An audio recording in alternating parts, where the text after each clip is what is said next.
أكد وزير الطاقة في حكومة تصريف الأعمال وليد فياض أن رئيس الحكومة السوري أبلغه أن تعاطي الحكومة اللبنانية مع ملف اللاجئين السوريين لا يتسم بالجدية الكافية بسبب غياب مسؤول مباشر أو ممثل عن الدولة اللبنانية أو حتى لجنة لمعالجة هذا الملف والوصول إلى النتائج المرجوة.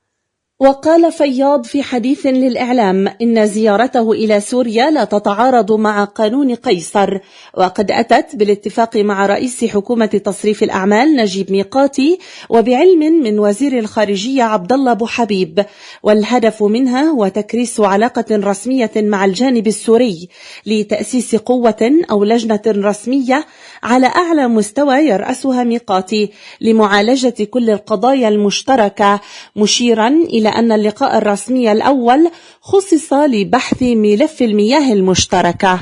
وفي موضوع التنقيب عن النفط، نقل وزير الطاقة ترحيب الوسيط الأمريكي آموس هوكشتاين بالمشاريع الاقتصادية لمساعدة لبنان، مشيرا إلى أن الدبلوماسية الأمريكية ستستهل هذا الأمر، ولكن ليس قبل وقف لإطلاق النار في غزة.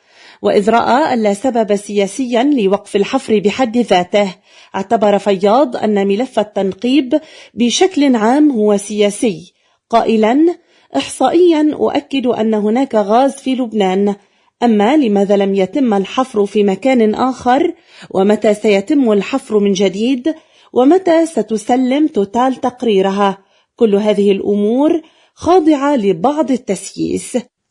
وعن صلاحياته بسحب رخصة الحفر قال فياض: ليس لدي رغبة بذلك، كما أن الأمر ليس بهذه البساطة، مشيرا إلى أنه أمام توتال وقطر أرنجي مدة عام حتى أيار من العام 2025 ليحسموا أمرهم ويقرروا حفر بئر ثان، وحتى هذا التاريخ إذا لم يتم اتخاذ قرار جديد بالحفر فإنه تلقائيا تسحب رخصة حفر استكشاف البقعة رقم 9.